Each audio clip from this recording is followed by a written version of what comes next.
Up in the Air is about a traveling businessman, played by George Clooney, who travels around the country firing people for a living. And my character comes in and wants to change the way that their company does business so that no one flies anymore. And so we don't get along very well at first because he's sort of found a very suitable way of life for himself, being completely isolated. And I would sort of force him to have human interaction for the first time in a long time.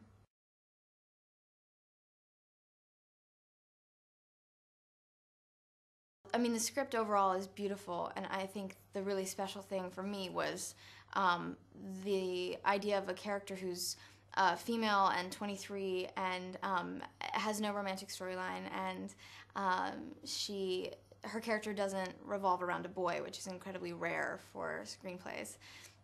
And she's just sort of complicated and messed up and has this incredible, journey, but at no point does it involve a dude.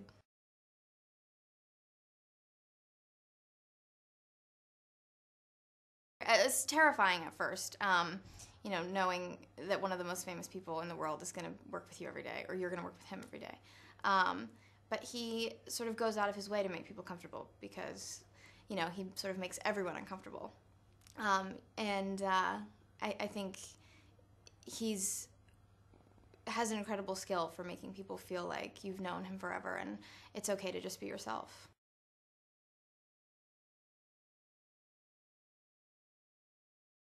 I know that he's talked about the idea that Natalie is based on a lot of really, really intelligent women that he has fallen in love with over the years, including his wife, and that he has found these women to be frustrated by, being the smartest person in the room all the time, and then to eventually find out that everything isn't sort of going to work out for them the way that they expected to, particularly in their personal lives, that they've been so ambitious and they've done all the right things and have been working so hard their whole lives only to kind of find out that they might not be able to have it all.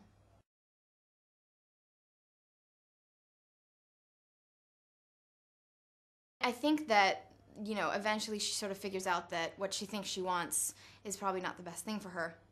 But I think that's one of the things that makes this movie really special, is that it's about, people who think they have it all figured out, and then over the course of the movie, discover that their respective philosophies are kind of BS for the most part, and kind of confronting that for the first time. So I think Natalie starts out thinking that she knows exactly what she wants, and then realizing that she has no idea.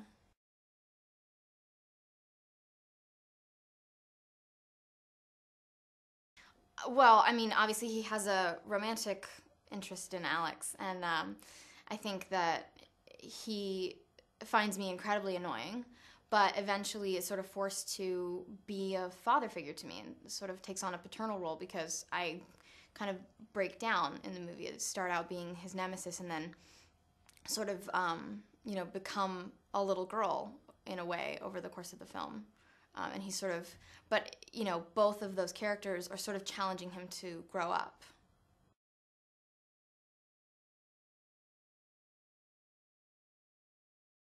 When you're working with Jason Reitman and George Clooney and Vera Farmiga, and, you've never been in a film on this scale, and you've never been the youngest one on set before, it sort of feels like you're constantly trying to prove yourself. I was sort of every day leading up to filming, which was unfortunately months, I was just certain that today was going to be the day that they call me and fire me and I'm not going to be part of the film.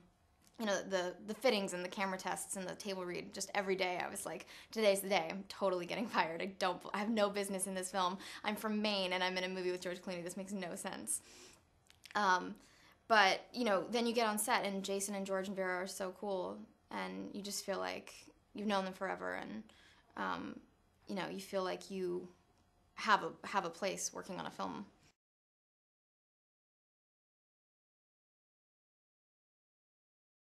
He's incredibly intelligent and incredibly intuitive, and he's very, very focused, and he's sort of really, really specific, which is great. And I think the kind of wonderful thing about it is he stays so quiet and so focused sort of by the monitor, and then he has the most distinctive laugh, and it's one of those laughs you kind of can't fake. So when you hear the Reitman laugh, you know that you've done something right.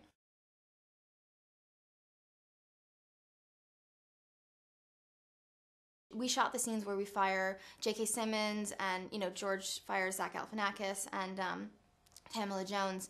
And actually, what they did is they shot the real people. They shot them documentary style, and George and I were not in the room for that, and they edited that in later.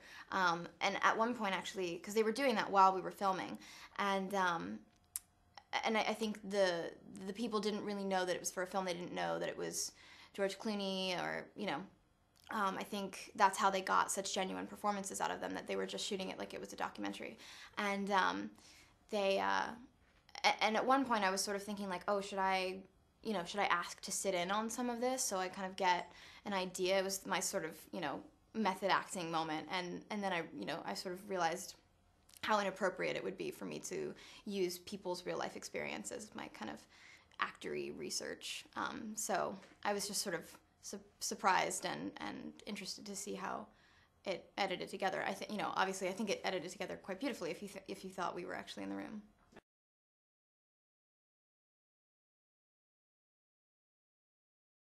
It's mostly about, the decision to grow up, or the decision to, connect, or to reassess your life, which is probably the most uncomfortable thing for people to do.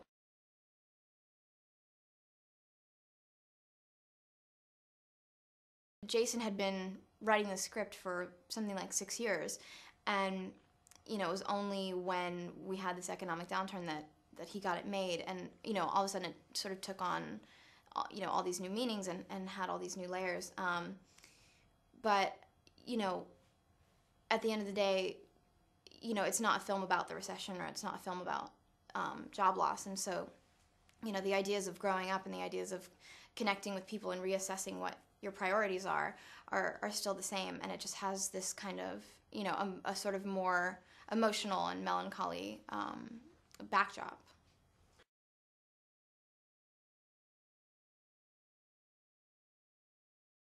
Vera's awesome. I think I was more intimidated by Vera than I was by George, because she plays these women who are so icy and so intelligent, and I was sort of terrified of her. And I didn't actually get to work with her until the very end of the shoot, when we sort of meet in Miami. It was like the last week of shooting, and I'd been working with George for so long that it felt like this kind of new blood. And she's so playful and so warm. She's so different from most of the characters that she plays, that it was a blast and so fun to have another chick on set.